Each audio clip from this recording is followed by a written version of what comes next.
Olá, boa tarde a todos.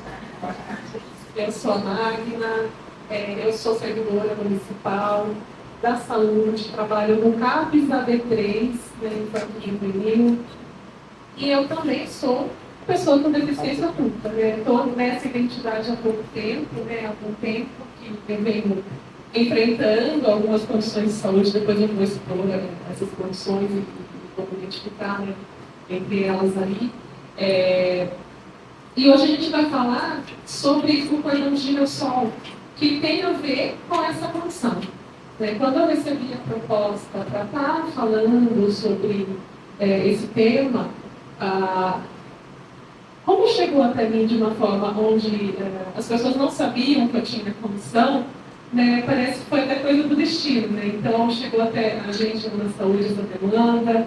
Eu entrei em contato com a Ariane, que é do Conselho Municipal da Pessoa com Deficiência, e aí a gente foi articulando a forma da gente apresentar esse tema para vocês, porque é um tema que está muito não evidente, na mídia como deveria ser, mas a gente precisa urgentemente começar a mudar a nossa visão e pensar em novos paradigmas para lidar com as pessoas com deficiência. Então, acho que essa é a oportunidade, com a lei municipal que institui o cordão de girassol, da gente estar abordando essa temática.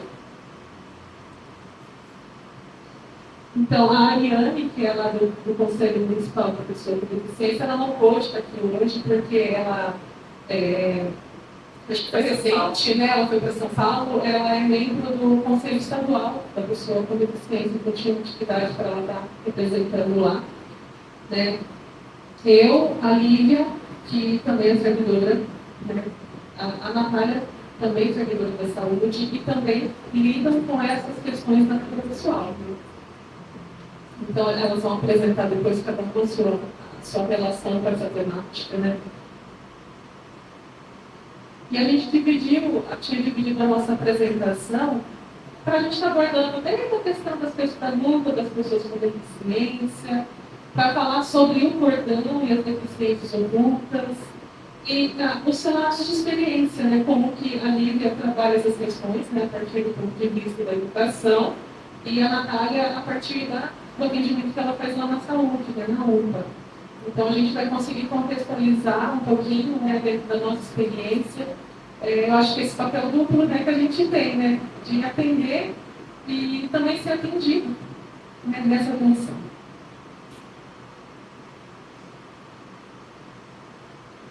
Eu vou abordar um pouquinho o histórico das lutas das pessoas com deficiência. Eu acho que todo mundo aqui já se recorda algum momento histórico que a gente viveu na humanidade, de como que as pessoas com deficiência eram tratadas. Para a gente começar a lembrar como que foi esse tratamento da pessoa com deficiência na história, tem um vídeo, eu vou pedir para dar um play aí. Olá, vamos falar sobre pessoas com deficiência, cidadania e educação. Meu nome é Leonardo Cabral e sou professor na Universidade Federal de São Carlos, do grupo de pesquisa Identidades, Deficiências, Educação e Acessibilidade. Nesse módulo, vamos falar sobre a conquista de direitos das pessoas com deficiência ao longo da história. Os registros históricos da antiguidade até o século V d.C. mostram que as pessoas com deficiência já estavam presentes nas diversas sociedades. Temos registros históricos de sociedades como as do Egito, da China e do Império Romano. Na Idade Média, período que compreende o século V e o século XV, as atitudes sociais estavam muito atreladas às questões religiosas.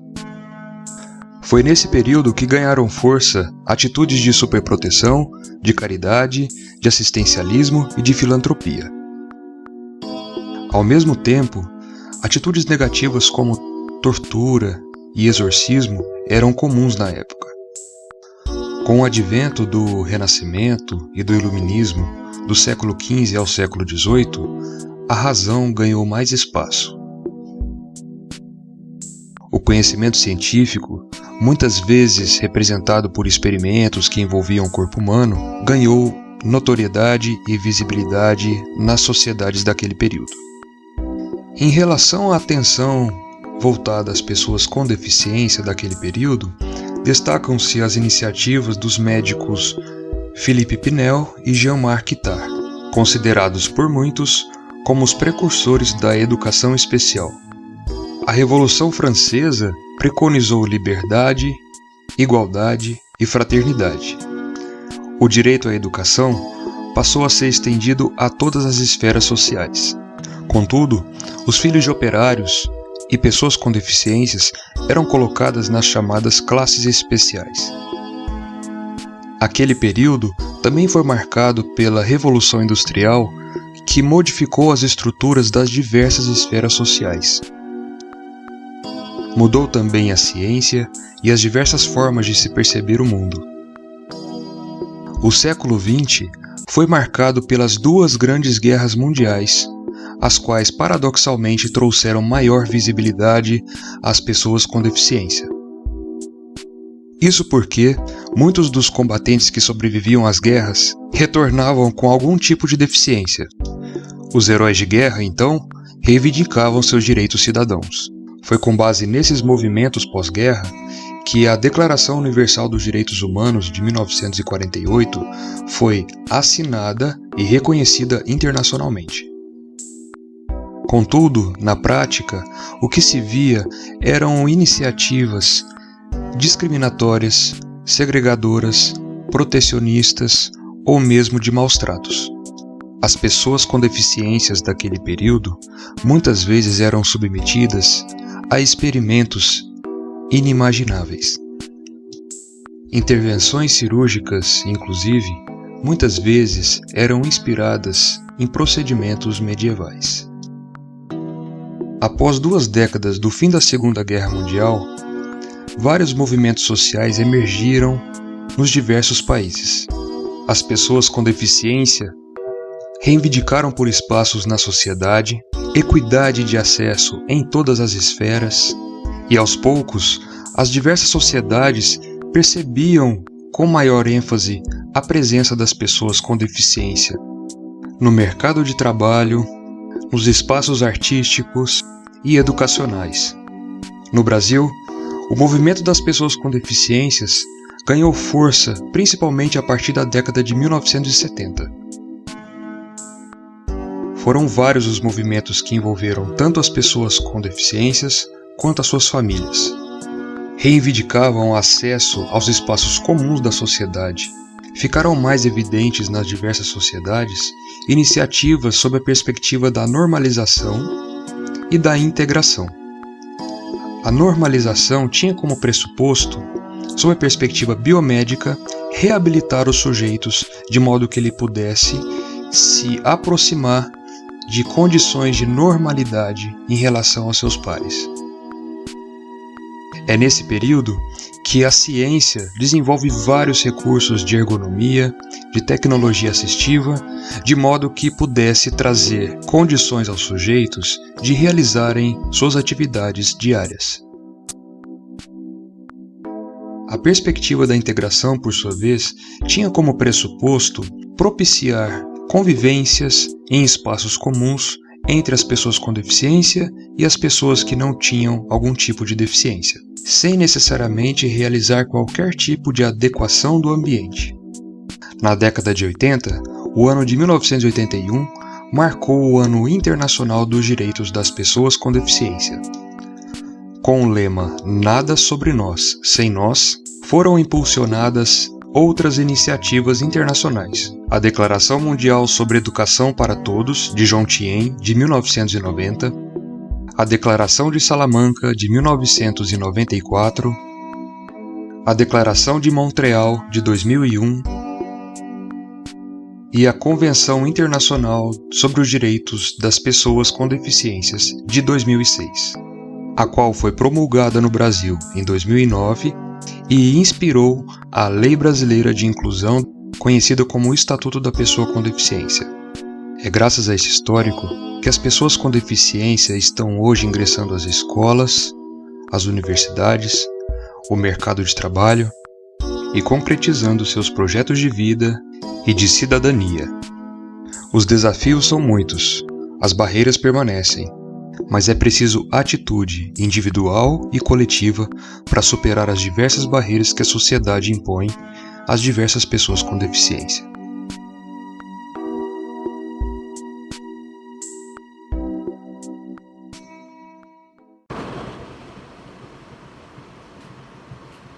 Interessante, né? Para a gente entender como a sociedade lida hoje com essa questão, a partir do reflexo de tudo o que aconteceu.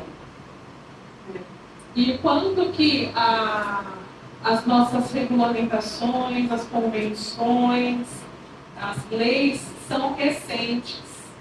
É isso que assusta, na verdade. Quanto que isso só começou a ser debatido e a ser colocado em prática de 30, 20 anos para cá. Então, é esse o nosso principal questionamento. E aqui no Brasil, né, já tinha sido apontado ali no vídeo, o Estatuto da Pessoa com Deficiência, ele foi instituído aí em 2015.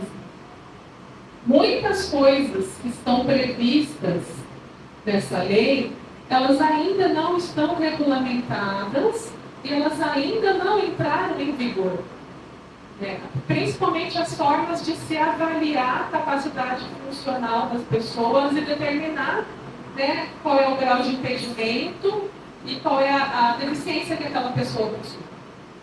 Então, isso ainda não está regulamentado plenamente, né, não está ainda em vigor, e são muitas as consequências para isso, porque vai impactar. Desde na questão da concessão de algum tipo de benefício, né? Por exemplo, o BPC, que é um benefício para pessoas com deficiência, aquisição, sei lá, de automóveis, né, com isenção de imposto, os próprios direitos, né, que as pessoas com deficiência possuem, mas como elas não são avaliadas, né, pela nova classificação, isso ainda, né, impede as pessoas e aumenta muito essa carga de se buscar justiça para se ter acesso. Então, são várias, né, a gente fala que vai virando uma bola de neve. Então, essa lei foi colocada em 2015, muita coisa dela ainda não está regulamentada, e coloca aí, né, os direitos das pessoas com deficiência e põe as penalidades a quem infringir. E nessa lei hoje, né, qual é o conceito, né, como que a gente identifica a pessoa com deficiência? O que é uma deficiência? Então, a gente nunca fala deficiente, a gente fala pessoa com deficiência. Até mesmo a forma como a gente se refere, né, tem a ver com isso. Considera a pessoa com deficiência aquela que tem impedimento de longo prazo, natureza física, mental, intelectual, sensorial, que em interação comum ou mais barreiras pode obstruir a sua participação plena e efetiva na sociedade em igualdade de condições com as outras pessoas. Então, se eu tenho uma condição permanente, né, ou de longo prazo, que me coloca ali em uma certa desvantagem, né,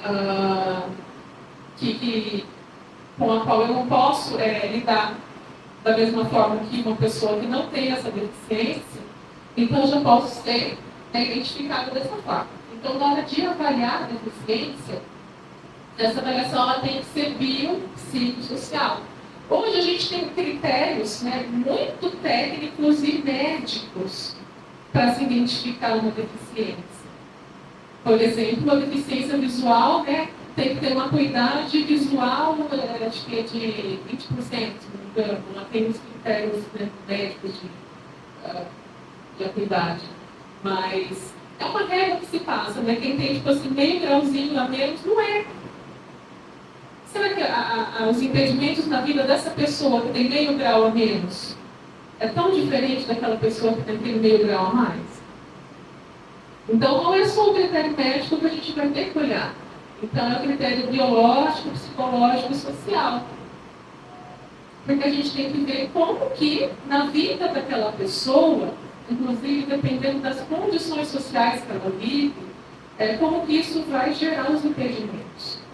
Eu posso ter uma condição boa e conseguir fazer processos de reabilitação que melhoram a minha funcionalidade. Outras pessoas não. Apesar de terem direito a isso, né? A gente já sabe. Então, essa avaliação biopsicossocial, ela tem que ser realizada hoje por equipe multiprofissional e interdisciplinar. Não é só o médico que vai dar o laudo. Tá? Então, precisa de outros profissionais que estejam envolvidos com aquela condição específica. E vai avaliar o quê? Os impedimentos nas funções, na estrutura do corpo, os fatores socioambientais, psicológicos, pessoais, a limitação no desempenho das atividades e a restrição de participação. Então, tudo isso tem que ser levado em conta. Existem instrumentos hoje que os profissionais eles podem utilizar para isso, instrumentos validados, para identificar, né, essas condições aqui. E hoje a melhor forma da gente compreender a capacidade de um indivíduo é fazendo essa avaliação de funcionalidade, que vai considerar todos esses aspectos. E o que é a funcionalidade? Como que eu funciono? Como que eu consigo participar, né, das atividades que estão propostas para a minha vida? Eu consigo ser uma pessoa que tem acesso, tem acessibilidade? Ou eu me restringo de fazer algumas coisas, ou eu tenho barreiras para fazer algumas coisas? Na minha condição, né, hoje eu tenho a maior limitação minha no quadril, tá? Então eu tenho uma dificuldade de mobilidade, uma mobilidade reduzida, e muitas coisas eu não consigo mais fazer por conta disso. Então eu já encontro barreiras. Então, por conta de todas essas condições, eu começo a pensar que existe algum grau de incapacidade. Então, a incapacidade e a deficiência, ela vai decorrer dessas limitações. E, por causa delas, haverá um tipo de restrição na participação do indivíduo em seu contexto. Eu gosto muito de show. Gosto muito de show e tal. Eu fui no show da Iron Maiden lá em Ribeirão Preto. Não consegui acessar a área de pessoa com deficiência, porque eu estava de bengala, porque eu estava com o cabelo bastante inflamado, pós-procedimento e tudo mais. E mesmo assim eu não consegui acessar. Então são coisas assim, que dificultam muito. Eu tive uma dificuldade bastante grande de ficar em pé durante o show, de não conseguir me equilibrar, porque as pessoas se movimentam, a gente fica apertadinho, né? Então a experiência foi extremamente negativa. Uma experiência que era para ser gostosa, boa, né? A gente curte um show e tal, não foi legal. Então essas barreiras, agora eu fico pensando, será que vai ter um espaço, será que não vai ter? Fala que vai ter, chega lá, não tem. Aí a gente fica nessa insegurança sobre quais são as condições que a gente vai ter.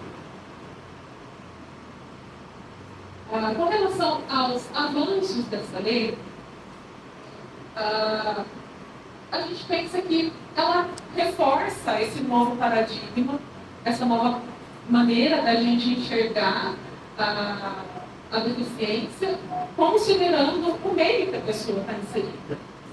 Não só a condição biológica daquele indivíduo. Então, a gente pensa nessa construção de uma sociedade mais inclusiva, de fato inclusiva, né? E não apenas que te coloca, mas sem as condições necessárias. Então, a gente entende que ela muda essa visão. E a deficiência é considerada não apenas uma condição patológica, né, uma patologia, uma doença, que é da pessoa, mas é uma condição socioambiental. Quando a gente viu ali no vídeo, que muitas vezes a gente tem esse entendimento e esse preconceito de que a deficiência precisa ser consertada, o que isso quer dizer para a gente? Aquela pessoa está errada. Então o problema está na pessoa. Ela que tem que ser consertada. Quando a gente muda a nossa maneira de enxergar, a gente entende que o que tem que ser mudado? A sociedade, o ambiente, os contextos todos. Então, é essa visão, né, que a gente tem que ter para superar aquilo que se chama capacitismo. Todo mundo já ouviu esse termo? Alguém nunca tinha ouvido? Tá. Então, o capacitismo é um termo até mais recente nesse debate social, né, que a gente vem conversando, principalmente as pessoas que estão envolvidas, né, com a questão da pessoa com deficiência. O capacitismo é discriminação e preconceito social contra a pessoa que tem a deficiência. Então, nas sociedades capacitistas, quem não tem deficiência é o normal. E quem tem a deficiência são as exceções. São aquelas pessoas que antigamente eram segregadas, colocadas em manicômios, né, abandonadas, em algumas culturas até, né, exterminadas. Quando a gente acha que a deficiência é algo a ser superado ou corrigido, ou então quando a gente pressupõe que pessoas com deficiência não são capazes, a gente está sendo capacitista. E muitas vezes, até na nossa linguagem do dia a dia, a gente reproduz esses preconceitos, porque isso já foi internalizado durante tanto tempo na nossa sociedade, né? A gente já foi, né, a gente foi se acostumando com isso. Então a gente fala de 20, 30 anos para cá, essa mudança de paradigma, isso é muito recente se a gente for pensar na história, nas representações sociais, né, na maneira como as pessoas pensam, como a cultura é transmitida. Né? Não é assim, eu me lembro claramente da minha infância. Né? As famílias que tinham crianças com Down, com paralisia, o que acontecia com essas famílias? O que elas faziam? Escondiam. É da nossa geração isso. Não é uma coisa que aconteceu lá atrás. Então a gente carrega assim, muitas marcas do capacitismo, do preconceito, da vergonha, né, de ter a deficiência. E como é que a gente supera, né? Aqui, de algumas situações onde a gente percebe o capacitismo. Alguém quer colheita? Alguém precisa do recurso? Não.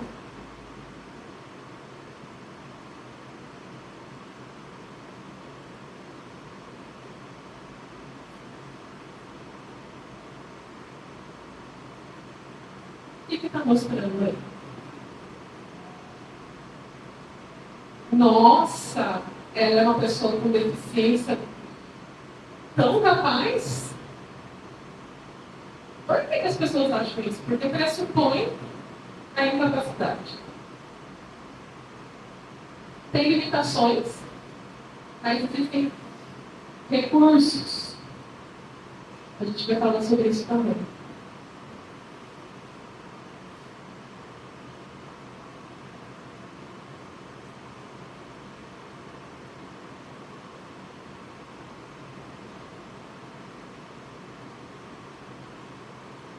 E tem mais um exemplo, né, de como a gente às vezes é capacitista sem perceber.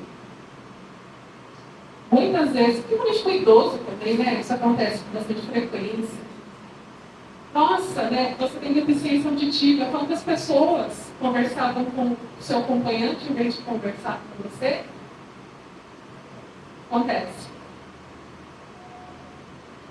Acontece muito com vários tipos de deficiência. Mães de crianças autistas. Só pra gente. Só para vocês. Fala também, se quiser responder.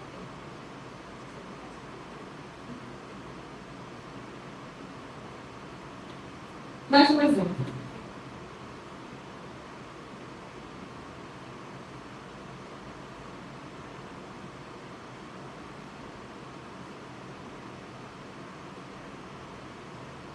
mas uma forma de preconceito que pressupõe que a pessoa com deficiência, né, não tenha a habilidade ou a capacidade de estar numa posição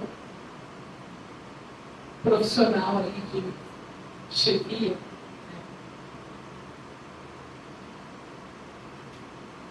Então são essas pressuposições, né, que a gente vai assumindo às vezes, né, e que muitas vezes movem, né, o nosso comportamento numa direção, né, que não é adequada.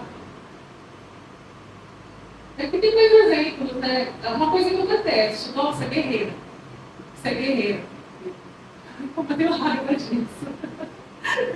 Tudo bem, né? A gente passa por muitas questões que a gente realmente pensa nessa superação das limitações, mas reforçar isso, né, só faz perceber que as pessoas enxergam a deficiência como um fardo, como algo extremamente negativo, indesejável, né, limitador.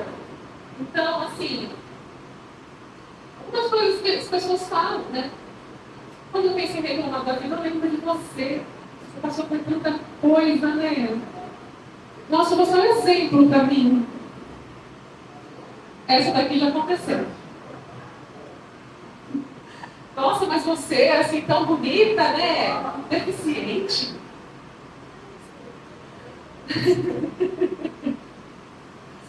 Nem parece que você tem deficiência. Você com essa deficiência faz mais que muitos que não são deficientes. Parabéns.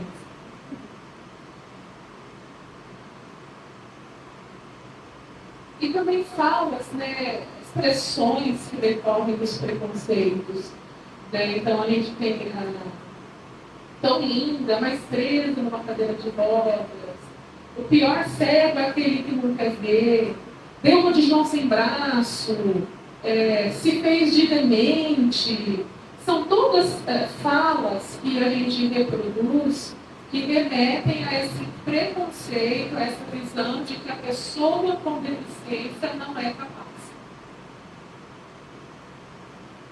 Então, tem vários exemplos aqui, né? A pessoa com deficiência física, aleijadinho, né? Eu até brinco, a manquinha, deixa a manquinha passar, né? A gente faz piadas assim, mas elas refletem muitas vezes a condição social, né? A gente fala de forma irônica, né? Mas as outras pessoas não, né? É aí que está a diferença.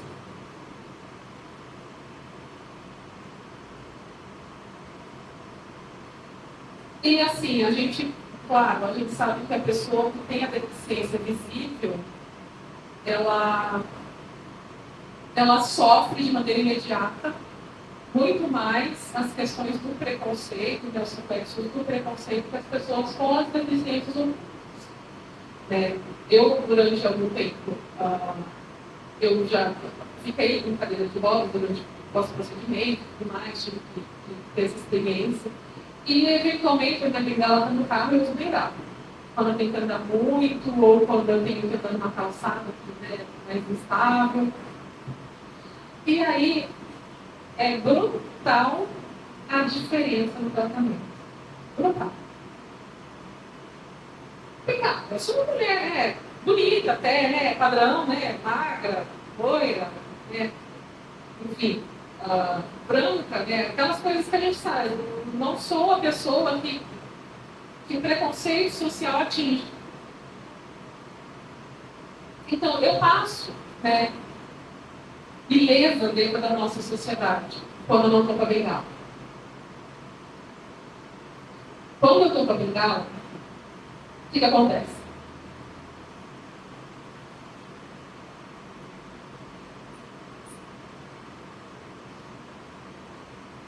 São expressões que a gente percebe. Às vezes eu estou falando, nossa, passa na frente, nossa, levanta alguém para você sentar. São formas que as pessoas, às vezes, até se espantam, né? Como uma pessoa, né, bonita, branca, igual eu falei, padrão, está nessa condição. Então, a diferença de tratamento é muito, muito grande. Só que quando eu não estou com a minha bengala, existem algumas coisas que acontecem. E aí parece que eu perco todos os meus direitos. Então é disso que a gente vai falar. Quando a deficiência não é percebida. E é para isso que serve o cordão de girassol. Aí, começa sempre assim. Mas você nem parece. Tem uma doença, né? Que está usando. Então a gente tem aí, desde 2000, desde o ano passado, né? Aqui no município, a lei municipal, que reconhece o cordão de girassol como um instrumento auxiliar no reconhecimento, né, na identificação das pessoas com deficiência.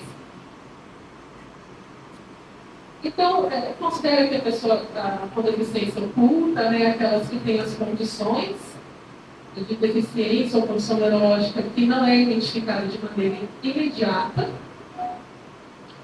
O cordão de girassol eu não trouxe ele, mas ele é verdinho, né, com girassóis. Um cordão para ser usado no pescoço, pode ser pulseira também. E na nossa lei foi instituído isso como um instrumento auxiliar e ele é facultado, ou seja, não é obrigatório quem tem deficiência utilizar. Não é porque não está com o cordão que não vai ter direito a um atendimento priorizado. E também o cordão não é um fator condicionante para o acesso aos direitos. Então, não é porque eu estou sem que eu vou deixar de ser atendido. Né? Então, ela vale para estabelecimentos públicos, para privados. É dever desses estabelecimentos orientar os funcionários e colaboradores quanto a essa identificação, bem como a fornecer os procedimentos que possam ser adotados para atenuar as dificuldades, ou seja, se existem limitações de barreiras, quais as formas de suporte que podem ser disponibilizadas para minimizar essas barreiras. E, como a gente falou, o cordão em si, ele não é uma coisa que vai ser fornecido por alguém que vai cadastrar ou que vai fazer o laudo da condição. Não é. Eu posso sair na rua e comprar no cabelo. Por quê? Porque vai dispensar a comprovação da deficiência se for o caso, se for necessário. Tá? Então, o cordão não é algo que vai, tipo assim, sei lá, a associação da pessoa com o título de Bauru, né, que vai fornecer. Não é um atestado em si. Ela não atesta a condição, é um facilitador visual. Por quê? Quando eu estou sem a bengala, quando eu vou na fila preferencial, o que acontece? Constrangimento. Tá? É constrangimento mesmo, não é só uma abordagem. Então, é bem difícil lidar com essas situações, a pessoa que não tem o estigma, não chama estigma mesmo, né? O estigma da deficiência. A gente até debateu um pouquinho sobre esse tema quando a gente montou o grupo para discutir o cordão de girassol, mas peraí, né? O que se trata isso? Qual que é a análise crítica que a gente faz sobre essa realidade, né? Vários municípios estão implantando isso. Para mim, facilitaria, né, para não ser constrangida, mas, por outro ponto, poxa vida, as pessoas com deficiência ainda precisam ter algo que as identifique. Né? Então, a gente fica nessa angústia, né, de pensar nesse, né, todos esses espectros aí, né, uma ambiguidade mesmo. Né? Eu não consegui chegar no consenso, né, comigo mesma sobre isso.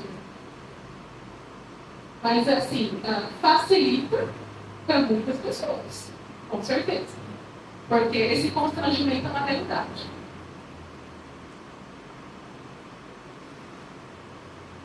E o que são as deficiências ocultas? A gente pode chamá-las também de deficiências não visíveis.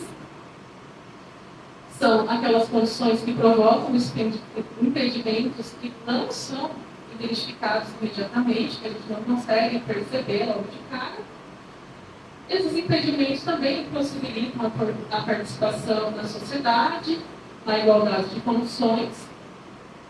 E alguns tipos, né, são várias as condições que podem, né, acarretar nessa impossibilidade. Né. A gente fala de algumas categorias que a gente vai abordar aqui, mas podem ser outras também, não só essas, tá? Porque não tem uma classificação, né, do que é deficiência pública. Né? A gente pensa sempre na funcionalidade. Então, vamos pensar que essas condições que a gente vai abordar aqui podem provocar alguns impedimentos. Por exemplo, as neurodivergências, as doenças inflamatórias intestinais, doenças reumatológicas, autoimunes, demências e transtornos mentais. São algumas que eu vou abordar para a gente esclarecer, tá? Mas antes disso, eu acho importante falar de suporte. A gente falou da lei, dos impedimentos. Quando a gente fala em atendimento à pessoa com deficiência, né, o cordão de girassol não é só sobre a prioridade na vida. Como que a gente vai prestar um bom atendimento? Como que a gente vai fazer, né, um trabalho adequado? Então, isso envolve a disponibilização do suporte, que é adequado ao impedimento que aquela pessoa possui, né, em razão daquela condição que ela vive. Quando a gente está no atendimento, né, a gente está atendendo a fila preferencial, a gente identifica a pessoa lá com o cordão, ou a pessoa que tem alguma deficiência. É importante a gente primeiro perguntar, né, qual a necessidade de suporte que você tem. Porque em muitas condições, então, né, ela estava falando, né, quando ela está com o cabelo solto, as pessoas não percebem que ela tem um aparelho auditivo.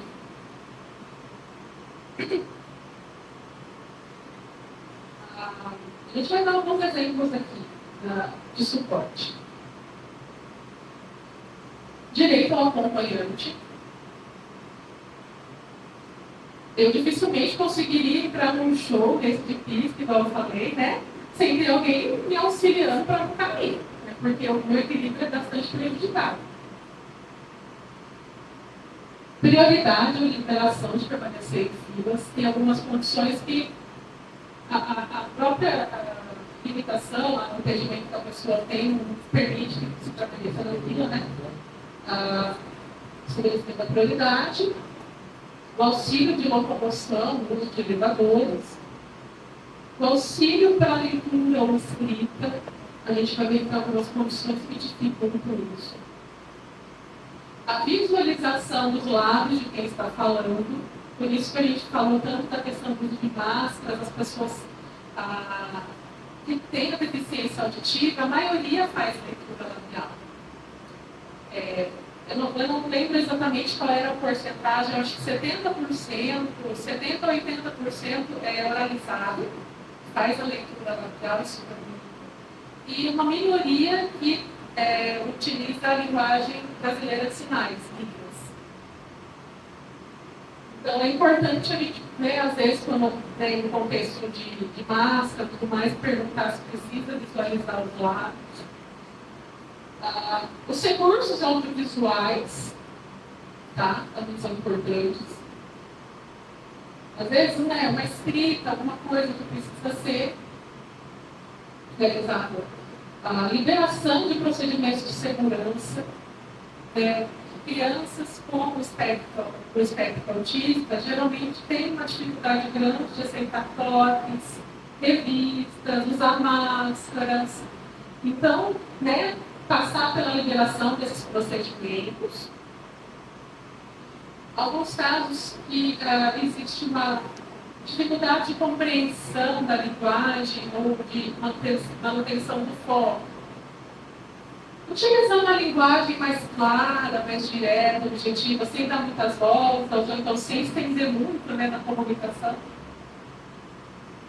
Importante, dependendo do tipo de lugar, né, ter a disponibilidade de salas ou de espaços sensoriais. Então, são exemplos de suportes. Cada um vai ter a necessidade, né, que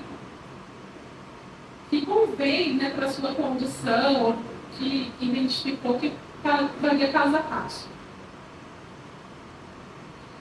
Bem, pensando nas prioridades aqui, eu lembrei também que tem a lei municipal que estabelece o atendimento preferencial às pessoas com fibromialgia.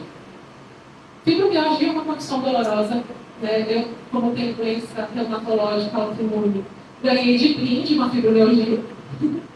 Então, é uma condição que às vezes é difícil de lidar, que tem as crises dolorosas, a gente fica até meio irritadíssimo, a cabeça não funciona direito no meio da crise, chama de brain fog, né, que é o nevoeiro, assim, as pessoas que estão com Covid, em recuperação da Covid, falam que também tem esse sintoma, né, que fica, não sabe o que dia é hoje, fica meio confuso, esquece de tudo, é uma perdição. Quem tem fibromialgia passa por isso também. Então, tem aqui na lei municipal, desde 2019, tá? A gente tem essa lei. Não é todo município, mas aqui em Bauru a gente tem instituído. Neurodivergências. Né? Neurodivergências são condições onde a gente percebe uma configuração neurológica diferente, atípica, que vai influenciar em alguns aspectos da vida, né, no comportamento, na socialização, na aprendizagem. Existem algumas condições que se enquadram, né, nessa categoria das neurodivergências.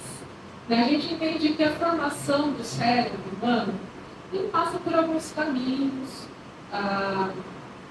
e que nessas pessoas, esses caminhos, né, desde o nascimento, eles são diferentes.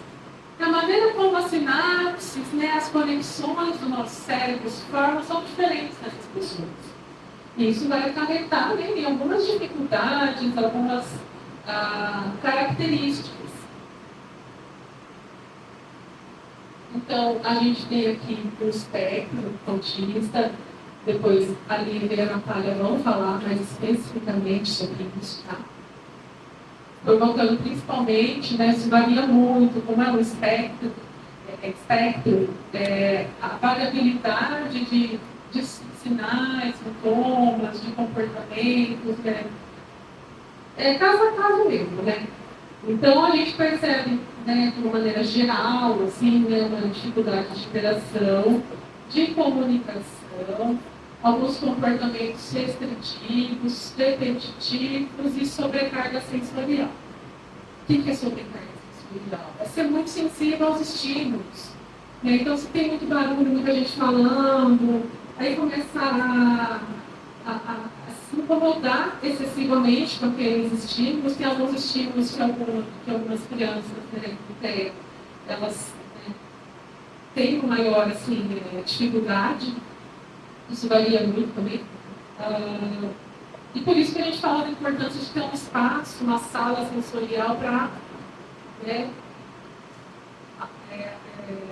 minimizar esses estímulos.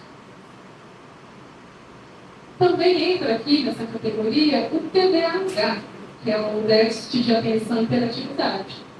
Então, às vezes, quando o grau está muito exacerbado de TDAH, não se consegue manter a foco da atenção, da concentração, tem uma agitação excessiva, que impede, muitas vezes, de realizar as atividades do dia a dia.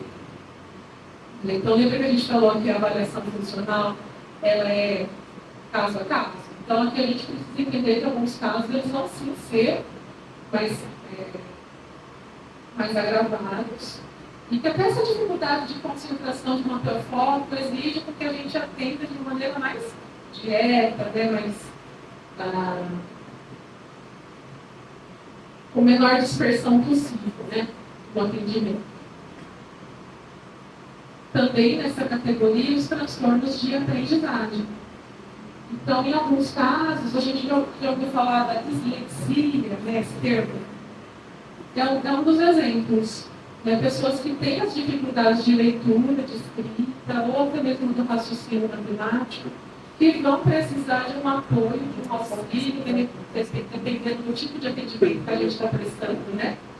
Para se fazer a leitura, se fazer, né, uma explicação mais detalhada por conta dessas dificuldades de leitura e de escrita. Então, precisa desse tipo de suporte.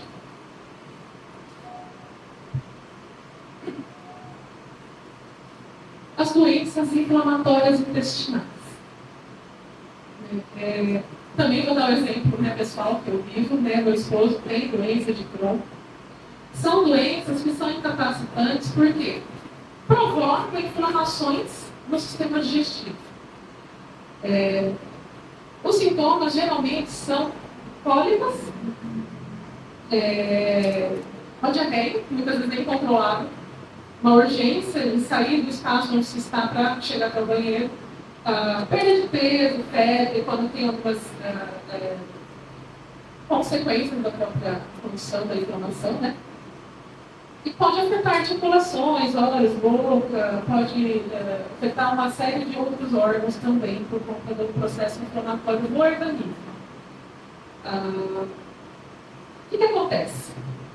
É um exemplo da minha realidade. A gente sai, vai para algum ambiente, está em algum lugar, às vezes está numa espera, X, qualquer lugar. Preciso ir embora. Você sai dali imediatamente. Não tem acordo.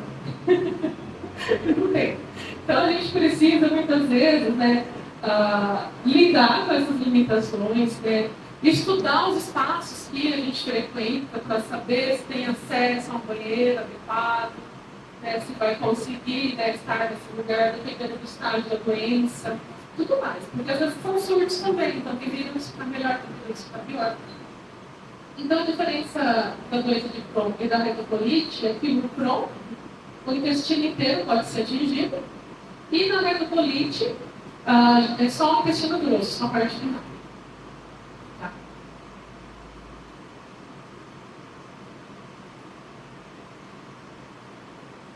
Nas doenças semóticas autoimunes, aqui é onde eu me encontro. Nesse tipo de doença, as células de defesa do nosso organismo, elas ficam confusas e elas passam a atacar o próprio organismo, as próprias células. Então, isso pode afetar qualquer parte do organismo. São doenças sistêmicas. A principal delas é o lúpus. Acho que todo mundo já ouviu falar do lúpus. Muitas pessoas acham que o lúpus é uma doença de pele. Não é uma doença de pele, é uma doença de órgãos. Pode afetar os rins, o coração, o pulmão, até o cérebro. Pode provocar um monte de coisas no lúpus. A principal delas é que é por ordem de ocorrência, tá? É mais comum para as menos comuns. Então, a artrite reumatoide, a maioria das pessoas acha que tem reumatismo na mão, né? Nós antigos falavam, tem reumatismo. Então, a artrite reumatoide são as inflamações de articulações e também pode ser em alguns órgãos, afetar alguns órgãos, né, tem algumas sequelas. O lúpus, eu já falei.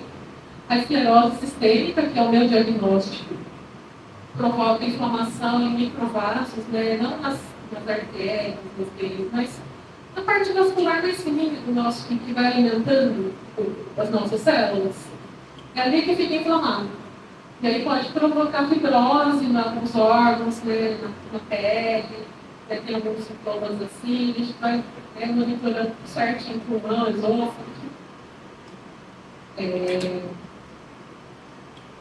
A síndrome de Joven, que afeta as glândulas secretoras, né, principalmente de saliva, né, das lágrimas, vai secando, a pessoa fica tudo seca, porque essas células são atacadas e elas, né, não produzem mais as secreções. E também afeta vários órgãos, né? Não é só a questão da secura, né? Também pode afetar pulmão, coração. Todas essas doenças elas podem, né, provocar inflamações em órgãos, assim, meio aleatório. E atacar as articulações, é por isso que eu tenho um problema no quadril. Miositis é uma categoria também de doença que provoca inflamação e fraqueza muscular. Então, o pessoal vai ficando fraqueza, né? Aquela doença, agora eu esqueci o nome que Guillain-Barré, que é relacionada ao chikungunya, né? Ela também é um tipo de miosite, porque vai provocando fraqueza. E as espondiloartrites, né, que provocam inflamações, principalmente na coluna, afeta os ligamentos, os tendões, vai provocando inflamações, a pessoa vai tendo limitações físicas também. Então, essa é uma categoria que muitas vezes não são doenças visíveis e que são bastante incapacitantes porque podem afetar órgãos internos também. As demências. Todo mundo conhece, né, alguém que passou por um processo demencial. Conhece pessoas com doença de Alzheimer, outros tipos de demência, da própria idade. A gente geralmente associa com a idade, mas nem sempre. Tá? Porque a gente pensa, a gente falando de atendimento, né, o idoso já é prioritário, né, não importa a condição de saúde, então pera lá. Vai ter algumas necessidades que precisam, né, algumas questões de suporte que a gente precisa oferecer. Então, a demência, geralmente, ela é progressiva, lenta. Inclui perda de funções mentais diversas, desde a memória, principalmente a memória, mas a atenção, o uso da linguagem, as questões da atividade do dia a dia, né, a sequência lógica de se fazer alguma atividade, pode provocar até alterações de personalidade, de orientação, não saber quem é, onde está, quem é você, e o próprio comportamento, né, inapropriado. Essas doenças, elas podem acontecer de maneira precoce também. São casos mais raros, mas eles acontecem. O próprio Alzheimer, ele pode ser precoce, em alguns casos. A demência vascular, ela pode acontecer em jovens também. Porque algumas pessoas têm genética, né, para ter sucessivos pequenos AVCs que vão, né, degenerando, né, o cérebro e provocando essa demência. A demência por corpos de Levy, que também tem a ver com a degeneração, que provoca uma demência, geralmente em idosos, e pode ser, inclusive, confundida com mal de Parkinson, mas ela também pode acontecer em algumas pessoas jovens. E a demência frontotemporal, que elas vão afetar principalmente uma parte só do cérebro, não ele como todo. E essa parte do cérebro temporal, ela vai estar muito relacionada ao comportamento. Então, alterações de comportamento muito marcantes podem ser esse tipo de demência. Então, a gente pode ver aquelas daqui, um comportamento inapropriado, bizarro, né, fora de padrão, desse tipo de demência frontotemporal.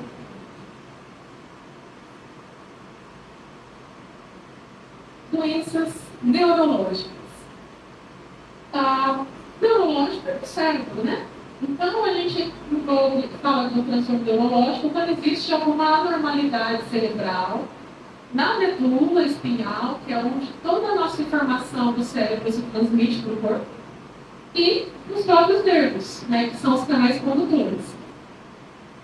Dependendo do tipo de distúrbio, a pessoa pode experimentar dificuldades de equilíbrio, de movimento, ou mesmo do funcionamento mental. Então, a gente tem aqui a doença de Parkinson, que envolve um comprometimento motor, principalmente tremores. Tremores são visíveis, mas não é toda pessoa com Parkinson que tem tremor. Algumas pessoas, inclusive são os casos que podem se agravar, né, e produzir, né, uma perda de funcionalidade maior são os casos em que a predominância de rigidez. Né? E a pessoa tem uma dificuldade grande, às vezes, de se movimentar, de iniciar o movimento, às vezes o movimento vai depois. Nem sempre é perceptível, né, de primeira também. A esclerose múltipla envolve o sistema nervoso, tá? E uma característica dessa condição é que ela vai provocando as limitações dos surtos. Inflama algumas partes do sistema nervoso, também é autoimune, e vai provocando, né, conforme esses surtos vão acontecendo, algumas sequelas, né? Algumas áreas de degeneração do cérebro, pode afetar os nervos ópticos, dar um problema na visão. Então,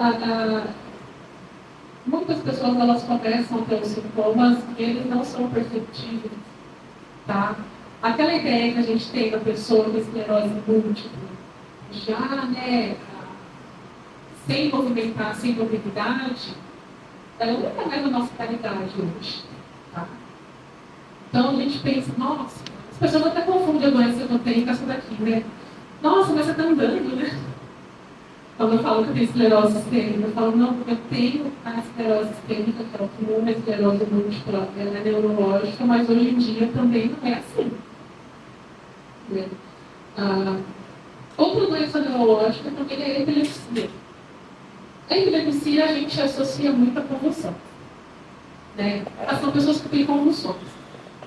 Mas, muitas vezes, né, a atividade cerebral de uma crise, ela não gera convulsão, mas gera alguns momentos de confusão. Tá? E às vezes as pessoas percebem que vão ter uma crise, elas ficam, né, com alguns sintomas prodrômicos, né? Elas percebem que acho que eu vou ter uma crise, eu estou sentindo isso, né? As pessoas conseguem descrever quando elas vão ter uma crise. E nesses momentos também é importante a gente identificar pessoas que têm essa condição para a gente poder, né, ofertar algum tipo de suporte caso seja necessário.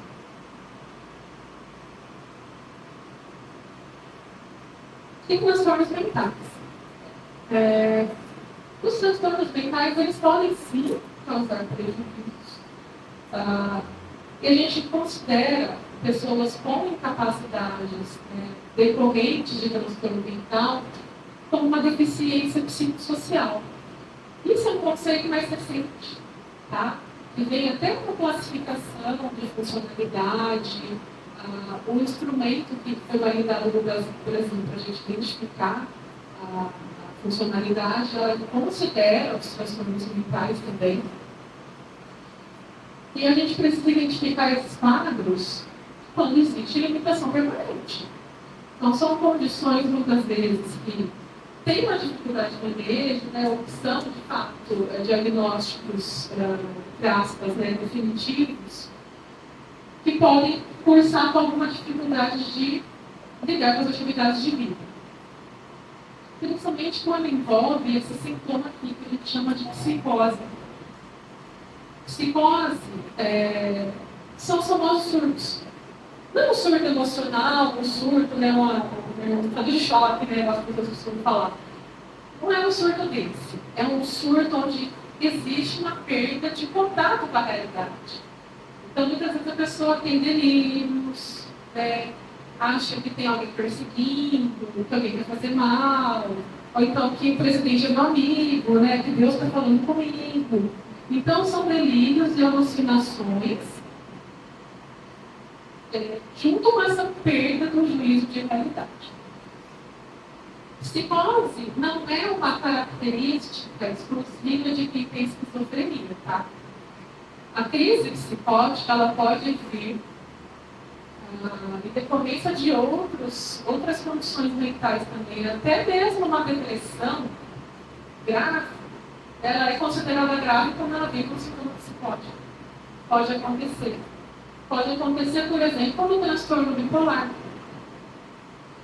Então, são alguns exemplos, né, onde existem alterações, né, de funcionamento, associado com psicose, associado com uma perda de funcionalidade, que muitas vezes, né, ao longo do tratamento se identificou como maior dificuldade de manejo, né, e aí elas podem ser classificadas como deficiências psicossociais. É isso. Então, sobre todas essas condições, eu já falei, eu estou pincelando um pouquinho dessas condições, porque às vezes a gente não tem noção, né? O quão limitante que alguns quadros eles podem ser. E eles podem estar dentro desse espectro aí do que a gente considera deficiência hoje.